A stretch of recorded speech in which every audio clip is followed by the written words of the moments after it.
돌아서면 하루가 가고 또 한 번 돌아서면 한 달이 지나간다. 50대가 되면 느끼게 되는 시간이다. 하루를 보람 있게 살아야 한다고 생각하지만 흘러온 세월만큼 빛이 바래버렸다. 지금까지 숨 가쁘게 달려왔던 생활은 삶의 굴레가 되었다. 어쩌면 자신의 존재감을 생각할 여유도 없이 지금 이 순간도 바쁘게 지나가고 있다. 오늘 소개할 도서는 새로운 인생을 여는 중년의 기술, 쫓기지 않는 50대를 사는 법입니다. 저자 이목원, 펴낸 곳 델피노. 100세 무병장수 시대, 인생의 허리 50에서 터닝하자. 비대면 문화가 확산되면서 기존 산업 생태계는 붕괴되고 디지털 산업 생태계로 급격히 이동하고 있다. 위드 코로나 시대의 기업이 생존하기 위해 변하고 있다. 개인도 변하지 않으면 살아남을 수 없는 시대다. 과거의 지식이 지혜는 되지만 더 이상 삶을 지탱해주지 않는다. 50대가 되면 명퇴하거나 정년퇴직하는 시기다. 막상 새로운 것을 하려고 해도 생각만 할 뿐 시도하기가 두려운 세상이다. 코로나19로 도전하고 싶은 심리는 더 위축되었고 살아온 세월만큼 고정관념이 콘크리트처럼 굳어있다. 현재 삶이 힘들고 무엇을 할 것인지 두려운 것은 당연한 생각이다. 그렇더라도 변하지 않고 사는 대로 살아간다면 미래는 달라지지 않는다. 한 사람의 운명을 예측하기 위해 그 사람의 일상을 보면 안다. 100세까지 산다고 치면 50세는 겨우 반환점이다. 여생이라고 부르기에는 아직 많이 남은 인생을 한숨만 쉬면서 보낸다면 너무 아깝지 않은가. 50살의 하늘의 뜻을 알았다라는 공자의 말도 있다. 50대에는 인생 후반기 삶의 기준을 재설정 또는 재정의할 시기다. 살아왔던 대로 살 것인가, 내 안에 깜빡이를 켜서 방향을 바꿀 것인가는 오직 마음가짐에 달려있다. 육체는 정신의 지배를 받는다. 감정, 정신, 사고방식의 중심은 마음 관리에 있다. 내 마음을 어떻게 경영하느냐에 따라 내 삶이 달라진다. 쫓기지 않는 50대를 사는 법. 첫 번째, 시대의 변화를 이겨내는 말랑말랑의 힘. 직장 생활을 하는 박 씨는 아들이 대학을 졸업한 후 백수 생활을 한다. 아들은 연봉을 최소 4천만 원에서 5천만 원은 받아야 한다고 생각하고 중소기업 같은 곳은 취업할 생각을 하지도 않는다. 금융계 또는 대기업 위주로 생각하고 있으며 취업 준비로 벌써 몇 년째 직장도 없이 집에서 생활한다. 박 씨로서는 불만이다. 중소기업에 들어가서 조건이 맞지 않아도 경험을 쌓으며 한 단계씩 밟아 올라가면 된다는 생각이다. 박 씨는 요즘 젊은이들이 고생을 안 해봐서 그렇다고 생각한다. 과연 박 씨의 사고방식이 맞는 것일까? 요즘 이런 사고를 하면 꼰대라고 손가락질 받는 시대가 됐다. 과거 환경과 조건을 지금 시대와 비교하는 것 자체가 모순이다. 과거에 살아왔던 고정관념을 고수하는 것만큼 위험한 것도 없다. 이러한 사고는 세대 간 갈등으로 연결되어 가정에서는 소통이 안 되고 직장에서도 불통이 된다.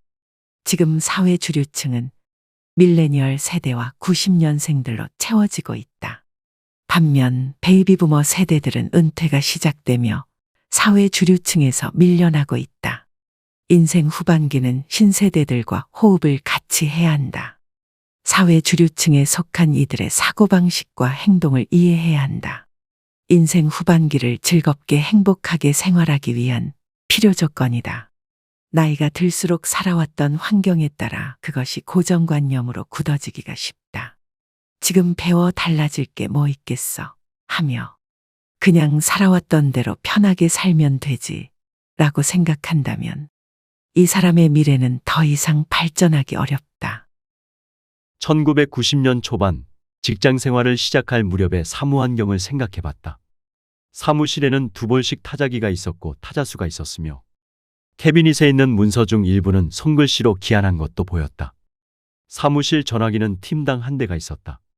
사무실에서 담배 피우는 것은 기본이었다. 마이크로소프트사의 MS-DOS를 컴퓨터 운영체제로 사용했고, 문서는 모 대기업에서 보급한 워드 프로세스 프로그램을 사용했다. 30여 년이 지난 지금의 세상은 어떤가? 변하지 않은 것은 없을 정도로 상전벽해가 됐다. 7080 세대는 이러한 추억을 동경하지만 요즘 젊은 세대는 흥미도 없거니와 고리타분한 얘기로 치부해버린다. 지나간 것은 지난 과거일 뿐이다. 과거 경험이 현재의 삶의 지혜를 가져다 줄 수는 있지만 정답이 되지 않는 시대가 되고 있다. 이는 윤리적인 모든 덕의 기초다. 인을 얻으려면 예순이 되어도 일흔이 되어도 끊임없이 발전하려는 마음가짐이 있어야 한다. 라는 공자의 말처럼 세상은 끊임없이 변하기 때문에 지나간 사고방식에 머무르지 말아야 한다. 두 번째, 인생 후반기. 살던 대로 살면 죽도 밥도 안 된다. 직장인 최 씨는 얼마 전 정년퇴직을 하고 직장에서 해왔던 경험을 살려 직장 생활과 연관된 중소기업의 관리직 이사로 취업했다. 이곳에서 그는 그동안 쌓아온 인맥을 활용해 회사 영업 파트의 가교 역할을 하면서 2년간 근무할 계획이다. 다른 직장인 박 씨는 정년보다 1년 일찍 명예퇴직한 이후 중소기업에서 3년 정도 이사직으로 근무할 계획이다. 내가 근무하는 공무원 조직에서는 보통 퇴직 전으로 민간업체나 지방자치단체 유관기관으로 가는 경우를 많이 봤다.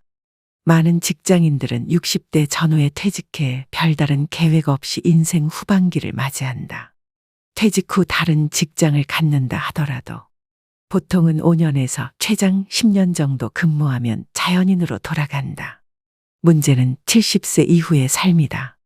70대부터 남은 인생을 띄엄띄엄 일하며 보낸다거나 취미생활만 하며 노후를 보내기에는 너무 긴 세월이기 때문이다. 일하면서 노후 생활을 보내는 사람은 단순한 취미생활을 하며 노후 생활을 보내는 사람보다 더 건강하다는 것이 과학적으로 증명됐다. 뇌 편도체가 활성화되며 긴장감을 높여주기 때문이다.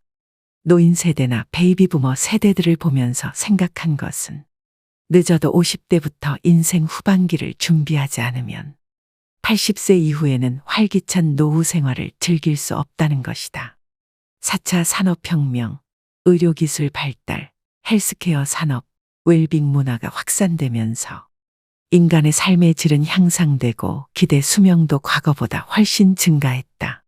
바야흐로 100세 시대가 펼쳐지고 있다. 베이비부머 세대, 은퇴전쟁이 마무리되어 가면서 세대교체가 본격화되고 있다.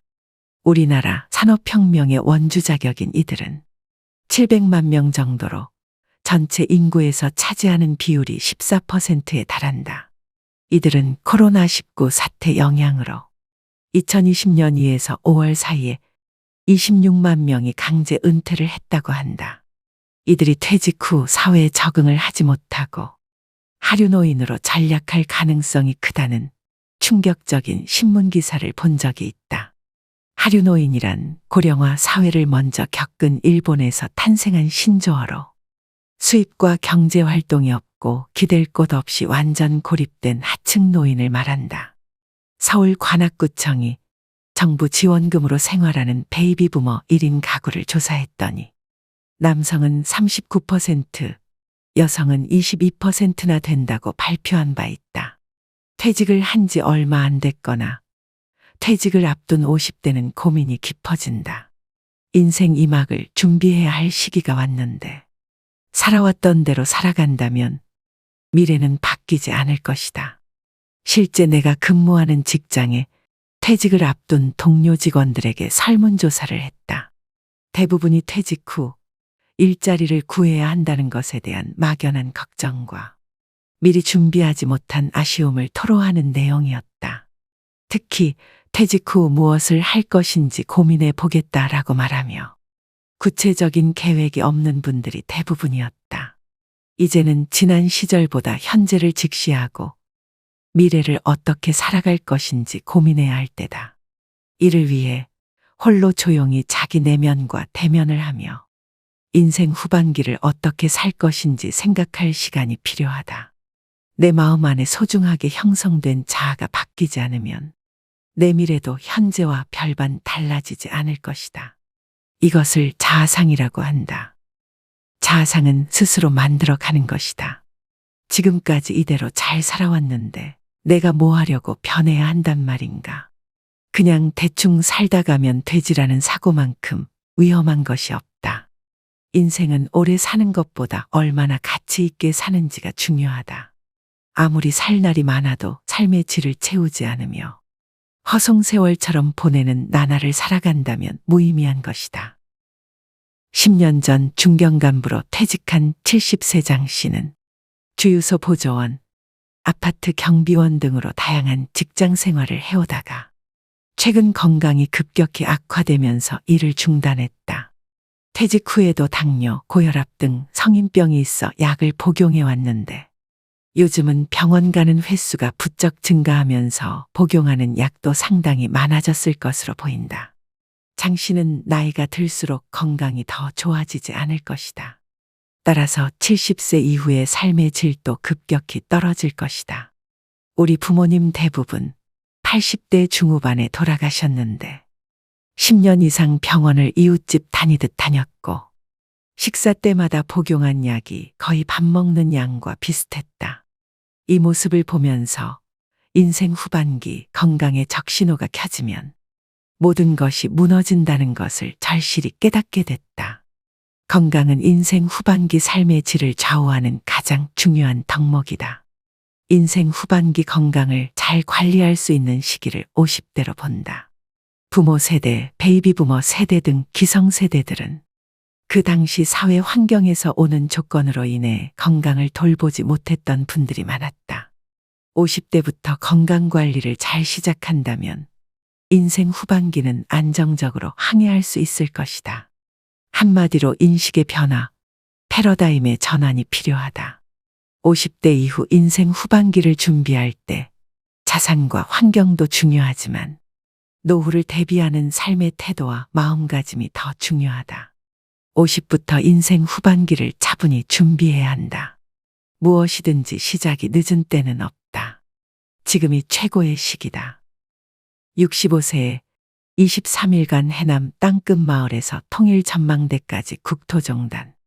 2006년과 2013년 각각 118일, 135일간에 걸쳐 동해, 남해, 서해를 따라 걷는 해안 일주를 혼자서 2차례나 했다.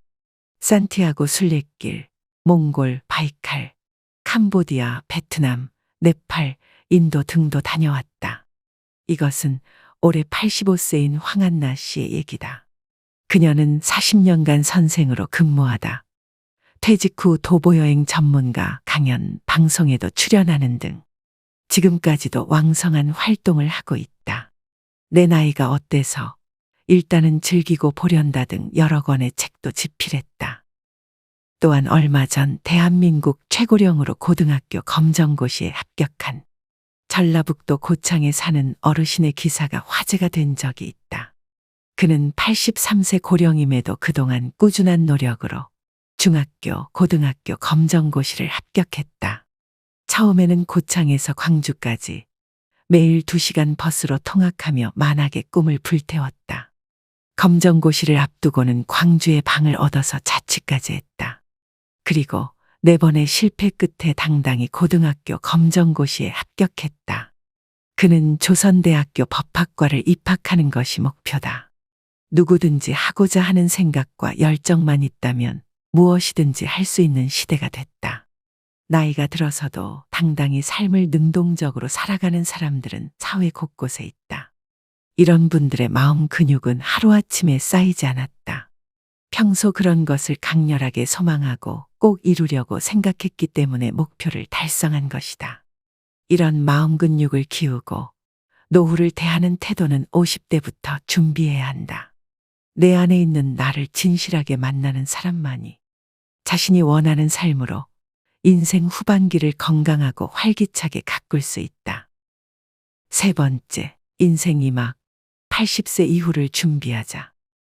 베이비부머 세대가 은퇴하면서 대기업을 포함한 기업 임원들도 X세대인 70년대생으로 세대 교체가 본격 시작되었다.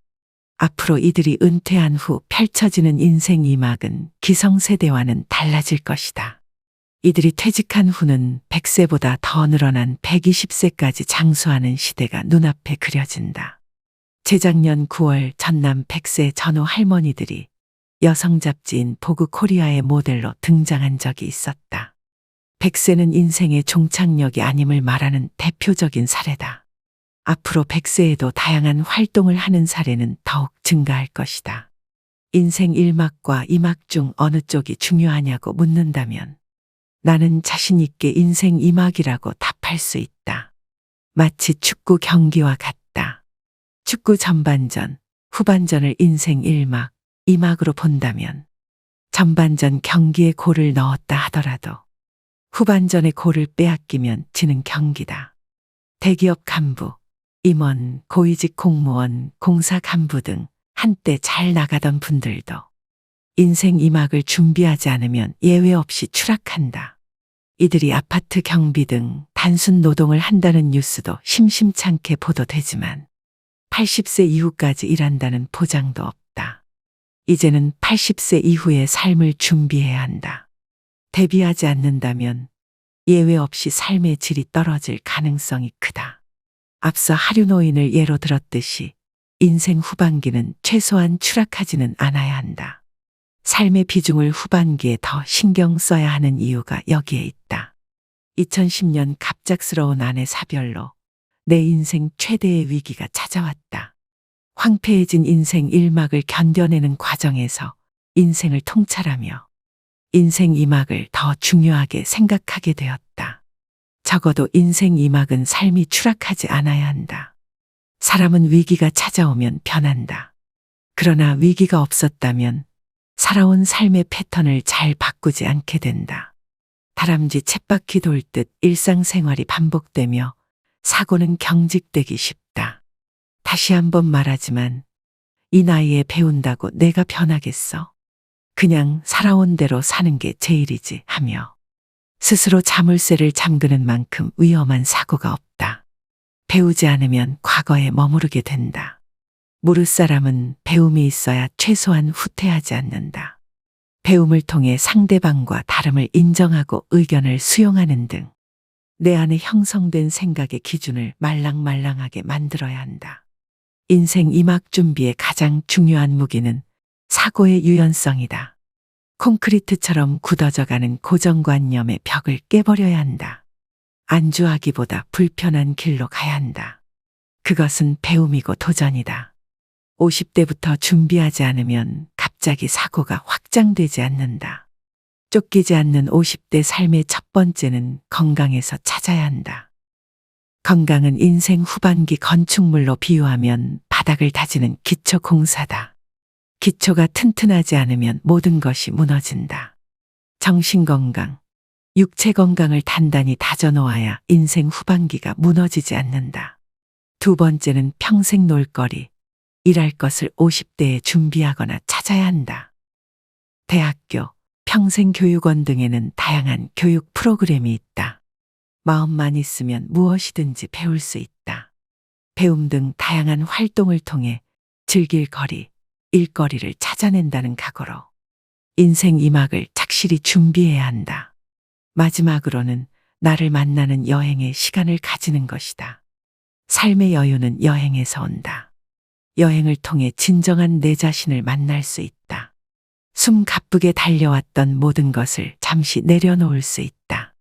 여행은 정신을 맑게 하고 치유하는 기능이 있다. 가까운 곳이든 먼 곳이든 마음 설레는 장소가 있다면 어디든지 떠나보자. 가끔 홀로 여행을 가는 것도 필요하다. 50의 하늘의 뜻을 알았다. 라는 공자의 말처럼 누구든지 지금까지 살아왔던 습관이 있다. 만약 50대가 되어서도 여행을 즐기지 못하면 60대가 되어도 즐기기가 힘들다. 여행은 삶의 재충전이자 쫓기는 삶을 치유해 줄 수 있는 명약이다. 네 번째, 나만의 방식을 찾는 자만이 50을 가뿐히 뛰어넘는다. 인류는 전쟁을 통해 문명을 발전시켰다.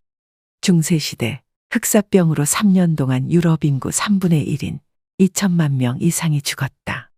이를 계기로 중세 시대는 사라지고 본격적인 르네상스 시대가 도래되었다. 인류에게 위기는 또 다른 기회였다.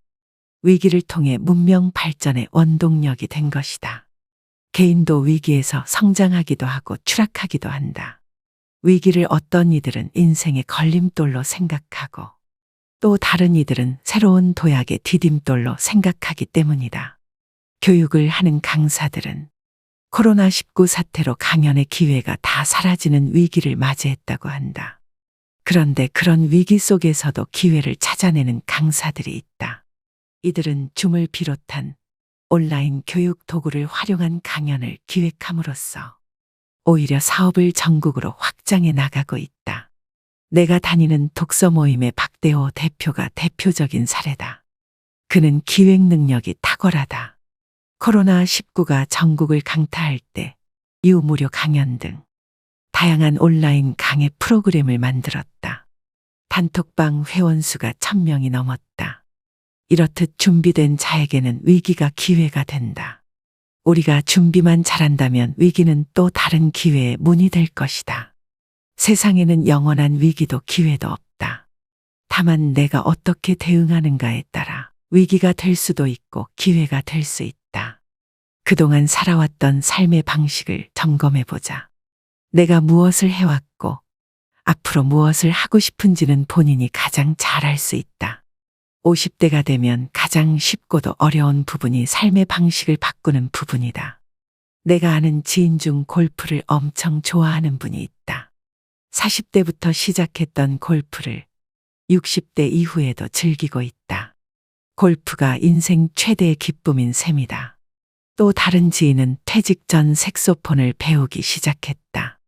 취미 활동으로 스포츠든 악기든 뭐든지 배운다는 것은 인생 후반기를 준비하는데 아주 중요한 요소다.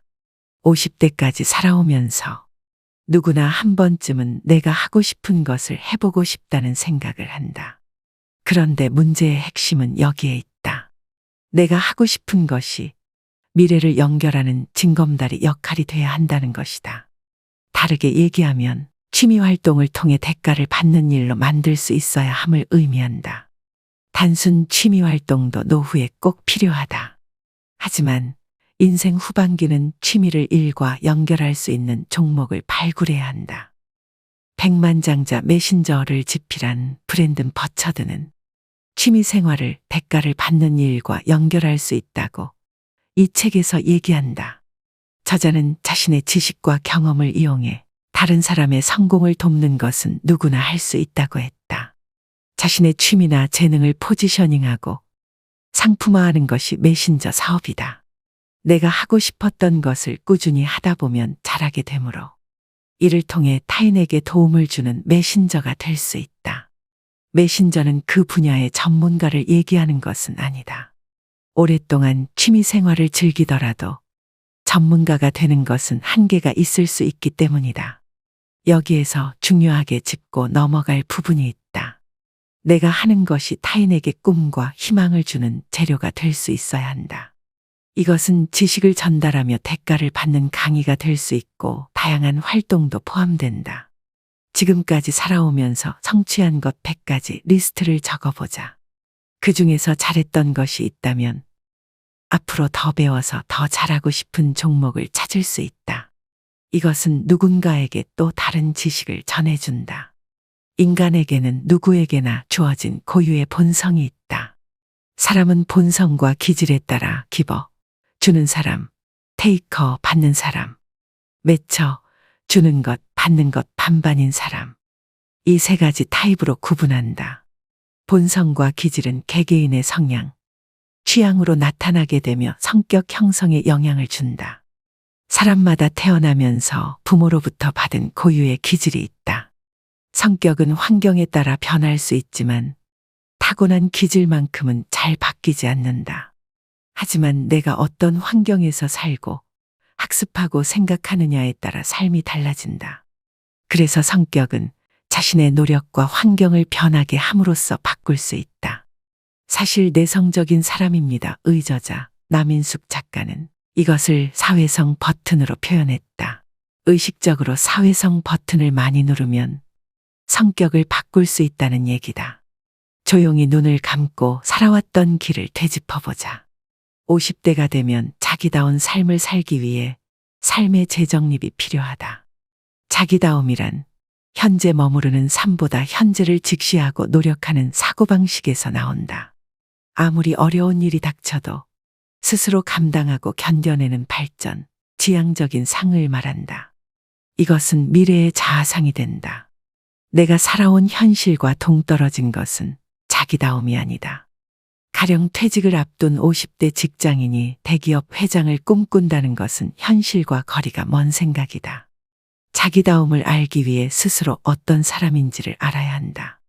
자기 내면과의 대화가 필요하다.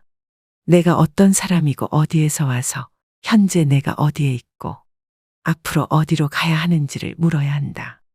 자기를 아는 과정은 처음에는 낯설다. 자신에게 던지는 질문이 중요하다.